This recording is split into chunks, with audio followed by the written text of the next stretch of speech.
शेर का कलेजा है और उस शेर से ये सरकार डर गई, ये हुकूमत डर गई, नरेंद्र मोदी डर गए। और प्रियंका जी ने बिल्कुल ठीक कहा। ये कसूर है राहुल गांधी का कि वह एक शहीद पिता के बेटे हैं। ये कसूर है उनका, ये कसूर है उनका कि उनकी दादी ने इस देश की मिट्टी के लिए अपने खून का एक एक कतरा कुर्बान कर दिया। राहुल गांधी जी सदन में नहीं है तो नरेंद्र मोदी से आंख में आंख डालकर चीन पर सवाल पूछने वाला सदन में नहीं है। तो भारत जोड़ रहे हैं, वो लोकतंत्र को बचाने की बात कर रहे हैं। अरे भाजपाइयों, माफी तो आपको मांगनी चाहिए। 15 लाख के झूठे जुमले के लिए माफी मांगो, बढ़ती हुई महंगाई के लिए माफी मांगो, अच्छे दिन के झूठे वादों के लिए माफी मांगो, लोकतंत्र को कुचलने के लिए माफी मांगो, महंगाई के खिलाफ माफी मांगो, 400 का सिलेंडर 1100 रुपए करने के लिए माफी मांगो, 58 रुपए का पेट्रोल 100 रुपए का करने के लिए माफी मांगो, हिंदू को मुसलमान से लड़ाने के लिए माफी मांगो, सिख को ईसाई से लड़ाने के लिए माफी मांगो। माफी तो तुम मांगो। और अगर तुम ये कहते हो कि राहुल गांधी ने विदेश में जाकर के तो आपकी आवाज सदन में सुनाई नहीं देगी। ये इस देश की जनता को समझना है और हम सबको समझाना है। अगर राहुल गांधी जी सदन में नहीं है तो नरेंद्र मोदी से आंख में आंख डालकर चीन पर सवाल पूछने वाला सदन में नहीं है। अगर राहुल गांधी जी सदन में नहीं है तो अडानी पर सवाल पूछने वाला नरेंद्र मोदी की आंख में आंख डालकर सदन में नहीं है। अगर राहुल जी सदन में नहीं है तो महंगाई पर, बेरोजगारी पर मोदी की आंख में आंख डाल के सवाल पूछने वाला सदन में नहीं है। यह इस देश को समझना पड़ेगा और कांग्रेस की यह जिम्मेदारी है कि हम हर उस व्यक्ति को समझाएं कि यह लड़ाई राहुल गांधी की नहीं है, यह लड़ाई कांग्रेस पार्टी की नहीं है। हम गांधी जी की समाधि पर बैठे हैं। मैं राहुल गांधी जी को अपना नेता मानती हूं, अपनी प्रेरणा मानती हूं और मैं कहती हूं कि वो एक शख्स है जिसके अंदर गांधी की आत्मा है और शेर का कलेजा है। और उस शेर से ये सरकार डर गई, ये हुकूमत डर गई, नरेंद्र मोदी डर गए। और प्रियंका जी ने बिल्कुल ठीक कहा, इस देश का प्रधानमंत्री कायर है। अगर वो कायर नहीं होता तो राहुल गांधी जी आज सांसद होते। मुझे ये कहने में बिल्कुल आपत्ति नहीं है। मैं 2 लाइन दिनकर की बोलूंगी क्योंकि वो बोलनी जरूरी है।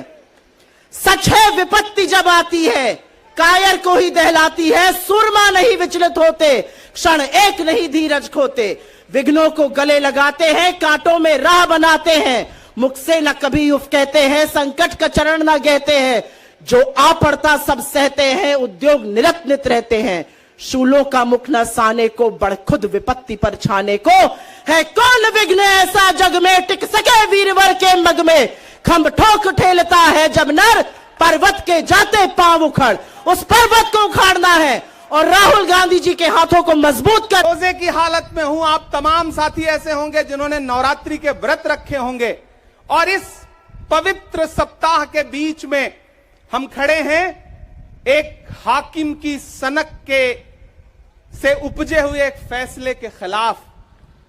दोस्तों, भारत के लोकतंत्र के लिए एक मुश्किल लम्हा है ये। याद करिए, जब हाकिम की सनक की वजह से आप लाइनों में लग करके अपने पैसे बदलवाने के लिए बैंकों के साथियों से विनती कर रहे थे, चरौरी मिन्नत कर रहे थे, तब सबसे बड़ी आवाज बन के कौन बोल रहा था? राहुल गांधी। नतीजा क्या निकला? उनकी एसपीजी सुरक्षा वापस ले ली गई।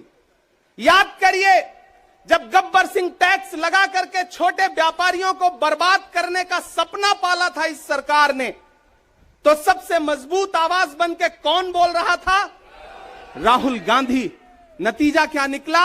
हजारों करोड़ रुपए खर्च करके उनके पीछे ट्रोल आर्मी लगा दी गई। उनकी इमेज खराब करने के लिए जितने तरीके अपना सकती थी भारतीय जनता पार्टी उसने अपनाया। याद करिए कि जब राफेल के मुद्दे पर, राफेल में हुई लूट के खिलाफ एक अकेला शख्स पूरे देश में खड़ा होकर के चौकीदार से पूछ रहा था कि आपकी चौकीदारी का सवाल है, बताइए सच्चाई क्या है, तब उनके पीछे 55 घंटे उन्हें ईडी के ऑफिस में बिठा करके पूछताछ की गई। मेरे भाई, उस शख्स ने क्या गुनाह किया? क्या कसूर है उनका? उनका कसूर इतना है कि जब देश में नफरतें सर चढ़ करके बोल रही थी तो उस शख्स ने कहा कि मैं भारत जोड़ने के लिए अपने पैर के छालों की परवाह किए बगैर 4000 किलोमीटर चलूंगा। यह कसूर है राहुल गांधी का। यह कसूर है राहुल गांधी का कि वह एक शहीद पिता के बेटे हैं, यह कसूर है उनका? यह कसूर है उनका कि उनकी दादी ने इस देश की मिट्टी के लिए अपने खून का एक एक कतरा कुर्बान कर दिया, यह कसूर है उनका? आज भारतीय जनता पार्टी के लोग हाउस में खड़े होकर के, सदन शुरू होते ही 1 मिनट भी सदन नहीं शुरू हुआ रहता था, और खड़े होकर के राहुल गांधी माफी मांगो के नारे शुरू कर देते थे। किस बात की माफी? क्योंकि वो भारत जोड़ रहे हैं, वो लोकतंत्र को बचाने की बात कर रहे हैं। अरे भाजपाइयों, माफी तो आपको मांगनी चाहिए। 15 लाख के झूठे जुमले के लिए माफी मांगो, बढ़ती हुई महंगाई के लिए माफी मांगो, अच्छे दिन के झूठे वादों के लिए माफी मांगो, लोकतंत्र को कुचलने के लिए माफी मांगो, महंगाई के खिलाफ माफी मांगो, 400 का सिलेंडर 1100 रुपए करने के लिए माफी मांगो, 58 रुपए का पेट्रोल 100 रुपए का करने के लिए माफी मांगो, हिंदू को मुसलमान से लड़ाने के लिए माफी मांगो, सिख को ईसाई से लड़ाने के लिए माफी मांगो। माफी तो तुम मांगो। और अगर तुम ये कहते हो कि राहुल गांधी ने विदेश में जाकर के भारत का अपमान किया, तो प्रधानमंत्री जी, मैं आपसे पूछना चाहता हूं कि जब दोहा में, शंघाई में, कैलिफोर्निया में, अमेरिका में खड़े होकर के आप कह रहे थे कि भारत तो सपेरों का देश है, भारत में पैदा होना तो पाप है, प्रधानमंत्री जी, माफी तो आपको मांगनी चाहिए। मैं आज प्रियंका दीदी को सुन रहा था, मेरी आंखों में आंसू थे उनका भाषण सुन करके। पिछले कुछ हफ्तों में 2 बार मेरी पलकें नम हुई। पहली बार तब हुई जब हम संसद भवन से तमाम सांसद निकल रहे थे और एकाएक हमने सीपीपी ऑफिस में देखा कि राहुल गांधी जी को 2 साल की सजा दे दी गई। उन लम्हों में मेरी आंख में आंसू थे। मैं शायर हूं तो मैं भावुक हूं, शायद इसलिए मेरी आंखें नम हो जाती हैं ऐसे लम्हों में। आज जब प्रियंका जी बोल रही थी तो मैं उन्हें सुनकर के भी मैं नम हो गया। यह जुल्म है कि जुल्म को कहता हूं साफ जुल्म, यह जुल्म है कि जुल्म को कहता हूं साफ जुल्म। क्या जुल्म कर रहा हूं? मुझे मार दीजिए। जो जख्म बांटते हैं उन्हें जीस्त पे है हक, मैं फूल बांटता हूं, मुझे मार दीजिए। फिर उसके बाद हिंदुस्तान वालों, फिर उसके बाद शहर में नाचेगा हू का शोर, फिर उसके बाद शहर में नाचेगा हू का शोर। मैं आखिरी सदा हूं, मुझे मार दीजिए। मेरे भाई, इस देश के लोकतंत्र को बचाने के लिए जो सबसे बड़ी आवाज है इस देश के, उसको मारने की, उसको कुचलने की जो कोशिश है, उसके खिलाफ आपको खड़ा तो होना पड़ेगा, आपको बोलना तो पड़ेगा।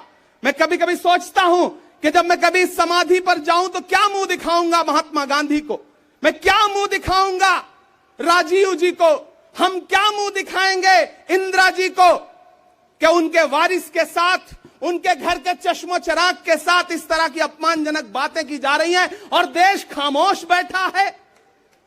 सवाल आपसे है, सवाल यहां बैठे हुए लोगों से नहीं है, सवाल आपसे है जो आप कांग्रेस की मोहब्बत में यहां आए हुए। मैं आपको सलाम करता हूं, मैं जानता हूं आप राहुल गांधी जी से मोहब्बत करते हैं, कांग्रेस पार्टी से मोहब्बत करते हैं, प्रियंका दीदी के सम्मान में आए हुए हैं, खड़गे साहब के सम्मान में आए हुए हैं, मैं जानता हूं, वरना इस तपती दोपहरी में व्रत रख के, रोजा रख करके कौन परेशान होने के लिए आता।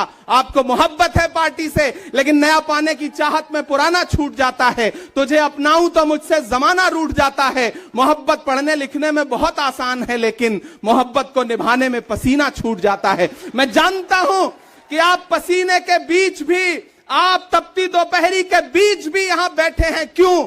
क्योंकि आपके मन में पीड़ा है। आप देख रहे हैं कि लोकतंत्र को किस तरह से कुचला जा रहा है।